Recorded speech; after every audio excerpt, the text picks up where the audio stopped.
Hola, la palabra participación se va a repetir insistentemente, no solo en este curso, sino que en varios de los que estamos desarrollando en la Universidad Abierta de Recoleta durante este periodo.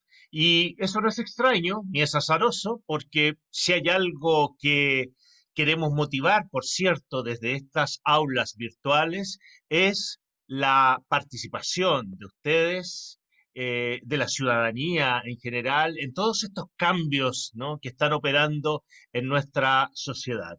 Por lo mismo, en esta etapa del curso Niñez y Adolescencia en la nueva Constitución, vamos a saludar nuevamente a Camilo Morales y le vamos a pedir que nos ilustre, que nos presente esta temática exactamente: participación infanto-juvenil, enfoques y modelos.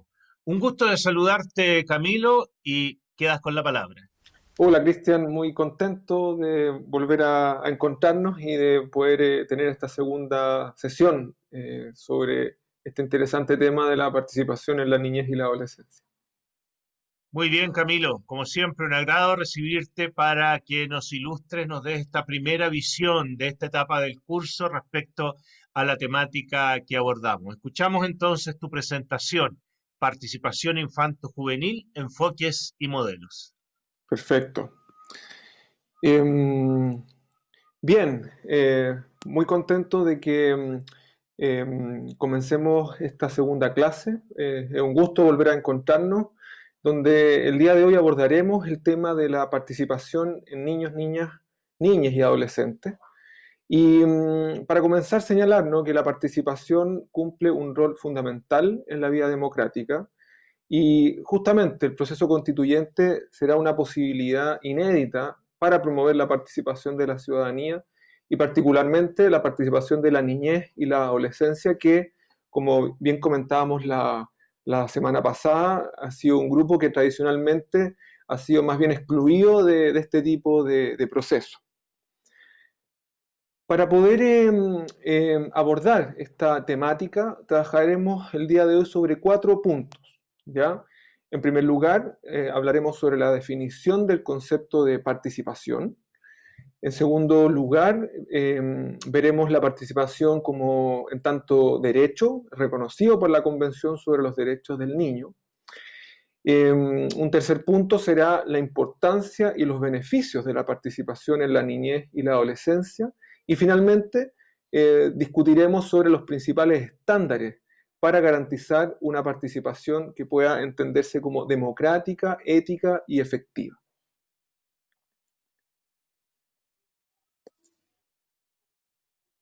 Bien, entonces hablemos sobre el concepto de participación. ¿Qué es la participación? En términos generales, este concepto que proviene del latín participatio, que significa tomar parte, ¿m? Es decir, a través de la participación, como nos señala esta cita de Hart del año 1993, a través de la participación compartimos con los otros miembros de un grupo decisiones que tienen que ver con nuestra propia vida y a la vez de la sociedad a la que pertenecemos. La participación, podemos decir, es un proceso de construcción con otros. No es un proceso individual, sino con otros que debe fundamentarse en relaciones horizontales, respetuosas y solidarias. Por lo tanto, tenemos que entender que la participación es un proceso continuo de expresión que permite el intercambio con otros, y en donde finalmente se reconoce la capacidad, las experiencias y los intereses de los actores sociales. Ahora bien, como observábamos la semana pasada, el concepto de participación tenemos que observarlo en la especificidad del campo de la niñez y la adolescencia, donde nos encontraremos justamente con algunos problemas que remiten a las representaciones sociales de infancia que vimos la semana pasada. Recordemos que en nuestra sociedad, y así digamos, esta Mafalda, ¿no?, nos recuerda y nos señala una idea bien interesante. Predomina lamentablemente una percepción de que los niños, particularmente los niños más pequeños, son receptores pasivos de atención y cuidado, y por lo tanto no se les ve como personas, sino como un prototipo de adulto. Y a propósito de eso, ¿no? Y de ahí, ¿no? Esta imagen de Mafalda, eh, el mundo adulto no solo tiene dificultades para reconocer a los niños como expertos, comunicadores hábiles, agentes activos y constructores de significado, sino que también los niños, las niñas, los adolescentes tradicionalmente cuentan con pocos espacios para expresarse y opinar libremente. Y justamente desde la convención, lo que se busca precisar es ver cómo la participación es un proceso en donde lo que se busca respetar y garantizar es precisamente el derecho de niñas, niños y jóvenes a manifestar su opinión y a que ésta sea tomada en serio.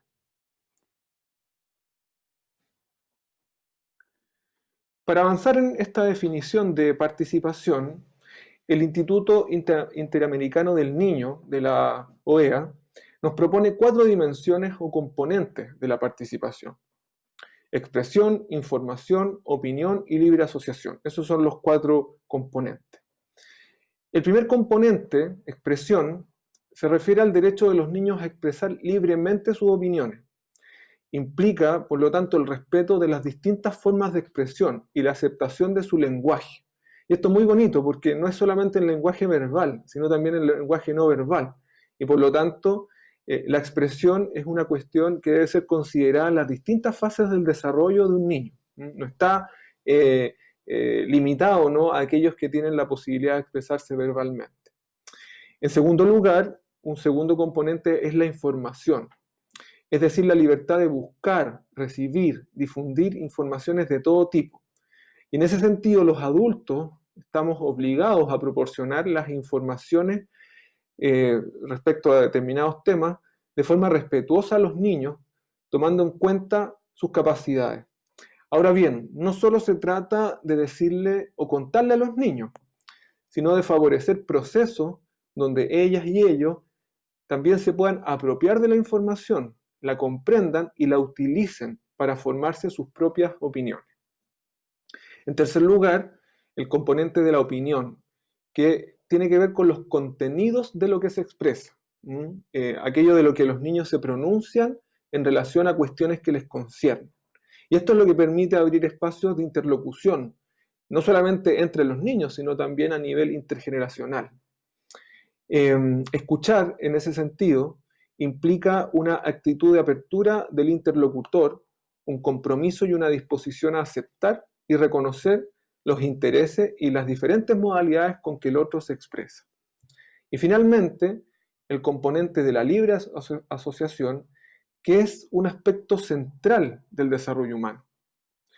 Garantizarnos el derecho a socializar, la comunicación, la pertenencia, es justamente la posibilidad de reconocer las distintas formas propias de organización de la niñez y la adolescencia, y no solamente las que propone el mundo adulto.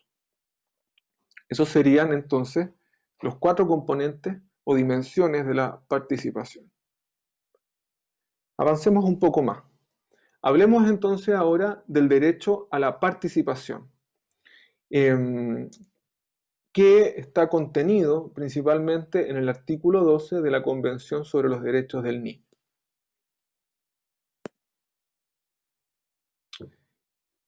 Este artículo, el artículo 12, es un derecho sustantivo y además es un principio de la Convención. Recuerdan, la semana pasada hablamos de los 4 principios de la Convención y la participación es uno de esos 4 principios. Pero también la participación, en términos de cómo se entiende en la Convención, es un derecho procesal, es decir, permite la realización y el ejercicio de otros derechos. Por lo tanto, desde la participación se produce una interpelación a las relaciones de poder entre los niños y los adultos. La participación, en ese sentido, es también un derecho humano fundamental, un imperativo legal, un factor que es esencial para el desarrollo integral de niñas, niños y adolescentes, y un mecanismo de gobernanza y de capacidad para el ejercicio democrático. Examinemos entonces qué nos propone este artículo. nos propone, en primer lugar, que todos los niños son capaces de expresar o manifestar sus puntos de vista. Es decir, no hay una edad mínima para que los niños puedan expresarse o manifestar sus puntos de vista. Desde que los niños son pequeños, tienen la capacidad de expresar sus opiniones a través de sus demandas, por ejemplo. Los niños desde pequeños desarrollan habilidades y competencias para ejercer la participación, pero requieren, evidentemente, de un apoyo y un acompañamiento respetuoso del mundo adulto, ¿no? Que esté disponible para escuchar, para observar, para interpretar, para comprender. En segundo lugar, este artículo también nos dice que todos los niños son capaces de expresar sus opiniones libremente. Esto implica que los adultos creen las oportunidades para que esto ocurra. El artículo 12, en ese sentido, ¿no?, impone a los adultos la obligación de asegurar que se proporcionen las condiciones y estímulos para que puedan manifestar su opinión los niños, las niñas y los jóvenes. Los adultos deben crear espacios adecuados para ello y que sean compatibles con las diversas formas de expresión de la niñez y la juventud. En tercer lugar, tenemos que este artículo propone el derecho a ser escuchados en todos los asuntos que les afectan.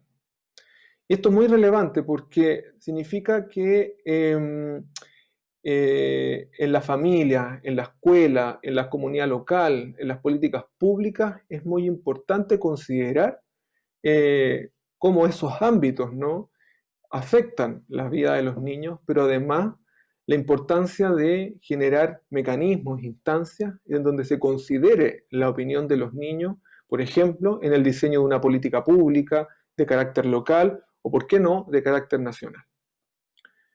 También el derecho a la participación nos señala que las opiniones de niñas, niños y adolescentes deben ser tomadas en serio. Es decir, no basta reconocer a los niños, reconocerle a los niños el derecho a ser escuchados. También es importante que se tome en serio lo que dicen. Y en ese sentido tenemos, ¿no?, el desafío de los adultos de cómo incorporar, ¿no?, sus puntos de vista a las decisiones que evidentemente, como señalaba anteriormente, le afectan, ¿no?, a los niños en su vida cotidiana. Y finalmente, este artículo también nos propone que las opiniones de los niños deben ser respetadas en función de su edad y su madurez. Eso quiere decir que el peso que se atribuye a las opiniones de los niños debe corresponder al nivel de comprensión que ellos tienen a propósito de los temas abordados. Lo cual, y esto es muy importante, no significa que se le debería dar menos peso, ¿no?, de forma automática a las opiniones de los niños más pequeños o que tienen formas no verbales de expresar sus puntos de vista o sus necesidades. Como señalábamos al comienzo, los niños desde que nacen van desarrollando tempranamente capacidades para comprender su entorno y los cambios, digamos, que suceden en sus espacios más cotidianos. Bien. Junto con entender, ¿no?, la importancia de la participación como concepto y como derecho, nos parece importante también responder a la pregunta, ¿no?, de por qué es importante la participación de niños, niñas y adolescentes. ¿Qué beneficios tiene la participación? Bueno, son varios los beneficios que uno puede observar en las investigaciones y lo que nos proponen los organismos internacionales de derechos humanos. Siguiendo, por ejemplo, planteamientos que hacen organismos como UNICEF o el mismo Comité de los Derechos de la Niñez de Naciones Unidas, la participación, en primer lugar, es importante porque promueve el desarrollo humano de los niños. La participación es una necesidad humana, presente en todo el ciclo de vida, y es una condición necesaria para el pleno desarrollo de todas las personas. Los niños llegan a conocer y comprender el mundo a través de sus propias actividades en comunicación con los demás. Por lo tanto, es importante considerar, ¿no?, que la posibilidad del desarrollo emocional, intelectual y de generar un proyecto de vida, pasa precisamente porque el niño pueda participar de un tejido de vínculos y relaciones interpersonales. En definitiva, un niño se desarrolla en su vinculación con otros de forma participativa. También podemos ver que la participación fortalece la protección de niños, niñas y adolescentes ante situaciones de vulneraciones de derechos. Sabemos, ¿no?, que la invisibilidad y el silencio de la infancia están a la base de las situaciones de abuso y de desprotección. Los niños que son invitados frecuentemente a manifestar y a expresar sus puntos de vista, por lo general tienden a ser menos vulnerables frente a las situaciones de abuso y están en mejores condiciones de contribuir a su propia protección. Y en ese sentido, la mejor manera de crear un ambiente seguro para niñas, niños y adolescentes es trabajando con ellos, más que trabajar para ellos o por ellos. En definitiva, la participación es en sí misma una estrategia de protección porque permite visibilizar las asimetrías y los abusos de poder que se generan del mundo adulto hacia los niños. En tercer lugar, la participación permite la promoción de la democracia y la ciudadanía. Cuando un niño tiene la oportunidad de participar de experiencias democráticas, lo que promovemos es justamente una experiencia en donde se permite generar instancias de descubrir, ¿no?, la importancia de expresar las opiniones, de respetar la opinión del otro, y por lo tanto se genera la capacidad para escuchar a los demás y de esa manera se comienzan a generar la posibilidad de comprender, ¿no?, la importancia que tienen los procesos de carácter democrático. En ese sentido, los espacios educativos, por ejemplo, desde el punto de vista curricular, tienen un papel muy importante en el sentido de poder promover o posibilitar o brindar experiencias democráticas, de intercambiar puntos de vista, de aprender a escuchar y de generar formas respetuosas de entendimiento con los otros.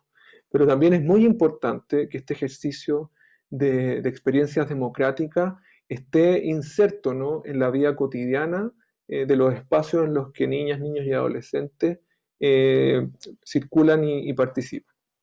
Y finalmente, un cuarto elemento en términos del beneficio tiene que ver con la cohesión social. La participación permite, ¿no?, generar ciudadanos activos y contribuyentes al desarrollo social, cultural, económico y político de un país. Ser escuchado trae también la obligación de escuchar a otros. Y de esa manera uno permite que los niños se eduquen en la diversidad y la tolerancia. Se abre la posibilidad de desarrollar un compromiso y sensibilidad con problemas que son de carácter colectivo y no solo individuales. Y por lo tanto, desde la cohesión social se abren canales de comunicación intergeneracional donde se pueden dar espacios para procesar los conflictos, las diferencias, así también como el reconocimiento del lugar y el valor que tiene cada generación.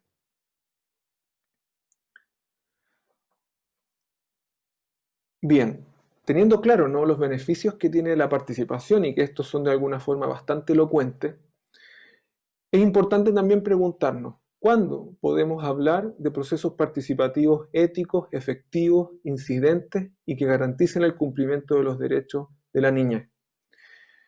Veamos entonces algunos estándares en ese sentido.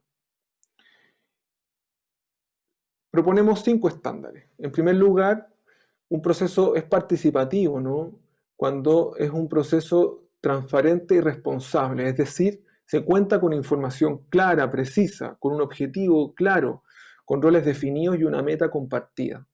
Debe incluir, en ese sentido, rendición de cuentas, es decir, que los niños deben recibir una retroalimentación y participar activamente en el proceso de seguimiento que tienen este tipo de actividades.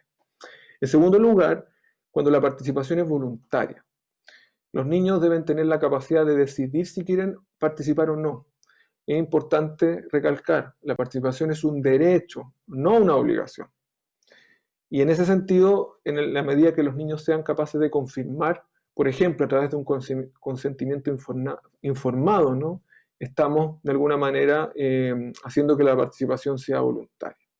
También la participación debe ser relevante, debe construirse a partir del conocimiento que generan los propios niños, niñas y adolescentes, y además debe focalizarse en temas que sean de su interés o que sean relevantes para ellos.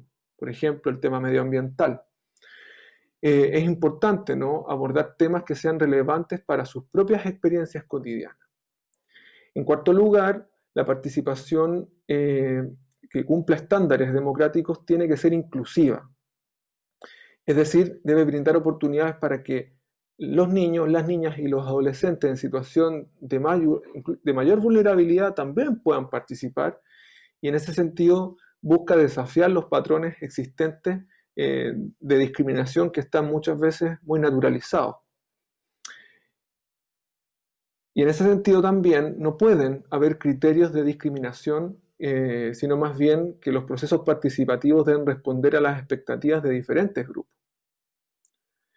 Y finalmente, la participación protectora. Y ahí los adultos tienen un rol de acompañar, facilitar de forma respetuosa procesos en donde puedan justamente minimizar que los niños queden, digamos, expuestos a situaciones de riesgo, y por lo tanto eso implica que aquellos adultos que quieran acompañar procesos participativos deben formarse precisamente desde un enfoque de los derechos humanos y de los derechos de la niña. Y finalmente, para ir ya concluyendo, esta autora, Alison Lansdowne, nos propone también distintos niveles o grados de participación. Y ella plantea 4 categorías, ¿no?, que nos plantean, ¿no?, diferentes formas o grados de participación, cuestiones que pueden ser muy interesantes, ¿no?, a la luz de lo que puede significar pensar mecanismos de participación de la niñez y de la adolescencia en el eventual proceso constituyente. En primer lugar, tenemos los procesos de carácter consultivo, que son procesos que de alguna manera reconocen el valor de las opiniones de los niños sobre un determinado tema, y se generan mecanismos para descubrir, conocer, acceder a sus puntos de vista, por ejemplo, a través de una encuesta. En segundo lugar, tenemos los procesos de carácter participativo, en donde se diseñan, ¿no?, y se ofrecen oportunidades para que los niños intervengan activamente en el desarrollo, la implementación, el monitoreo y la evaluación de un proyecto, un programa, una investigación u otro tipo de actividad. En ese sentido, por ejemplo, un proceso consultivo puede ser participativo. Si, por ejemplo, en el diseño de la encuesta, los niños participaron en el diseño del instrumento y las preguntas, y después en el análisis de los resultados, eso sería un proceso consultivo de carácter participativo. Y en tercer lugar, tenemos también los procesos autónomos, que son aquellos en los cuales los niños mismos tienen el poder de emprender una acción y no se adaptan necesariamente a un plan definido por los propios adultos. Y ahí es muy importante la capacidad de los adultos de poder respetar las propias capacidades e intereses de los niños a la hora de definir sus propios ámbitos de acción, sus prioridades y las estrategias para abordarlo. Y finalmente, tenemos un cuarto grado, ¿no?, de participación que podríamos denominar como participación protagónica, que es un concepto que ha estado históricamente asociado, al menos en Latinoamérica, a los movimientos sociales de los niños. Por ejemplo, los movimientos de niños trabajadores en Perú, por ejemplo. Y en ese sentido, el protagonismo debe ser entendido como un proceso cultural, un modo de vida con un alto valor emancipador de una infancia que busca reivindicar su autonomía y exige el respeto de sus derechos. En ese sentido, buscan ser una forma de participación influyente, ¿no? Eso es muy relevante. Y en ese sentido, ¿no? Como establece esta cita de Manfred Liebel, la participación, en definitiva, no tiene el propósito de lograr objetivos de los adultos para los niños, sino que más bien esta debe ser parte integral de la vida cotidiana, pero sobre todo debe ser significativa para las experiencias de niñas, niños y adolescentes. En resumen, lo que hemos podido examinar en esta clase son tres grandes ideas. En primer lugar, pudimos abordar, ¿no? y trabajamos en torno a una propuesta de definición del concepto de participación, contemplando elementos sociales, políticos y de los derechos a la luz de la Convención. En segundo lugar, pudimos también abordar la importancia de reconocer los beneficios que tiene la participación para niños, niños y adolescentes y su rol determinante en el desarrollo de sociedades más democráticas, cohesionadas y justas. Y finalmente, establecimos criterios que nos permitan implementar procesos participativos que garanticen los derechos de la niñez y que considero que pueden ser herramientas, ¿no? muy valiosas a la hora de facilitar y promover espacios de participación con y para niños, niñas y adolescentes. Muchas gracias. Muchísimas gracias, Camilo. Como siempre, una presentación impecable desde el punto de vista académico, de saberes, de actualización de esos saberes. Pero seguramente también sería interesante escuchar de tu parte y a base del conocimiento que nos has planteado una reflexión, una suerte de mirada integradora que nos permita entender, bueno, eh, cómo nos impele esta manera de entender la participación infanto-juvenil. Hay allí, me parece a mí, una posibilidad de reflexión interesante a la que te invito en este momento.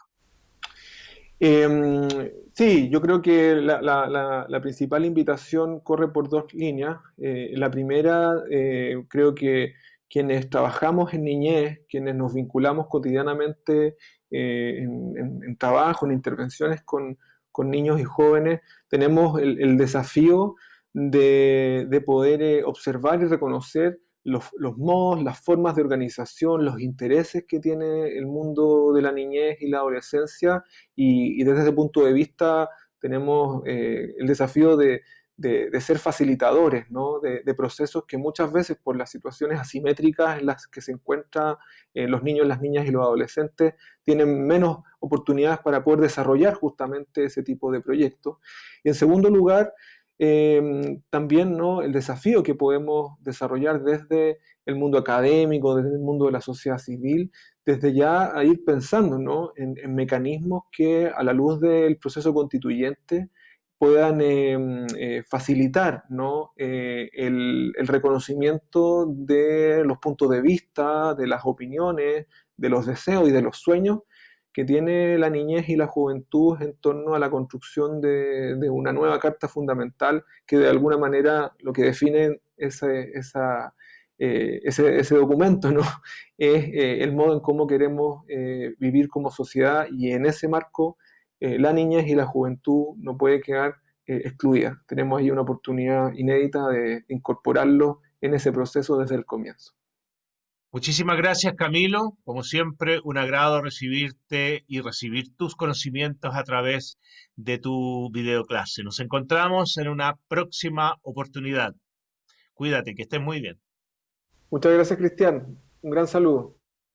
Gracias, Camilo. Gracias a ustedes, estimadas y estimados participantes. Y seguimos adelante con el curso Niñez y Adolescencia en la nueva Constitución. Que estén muy bien.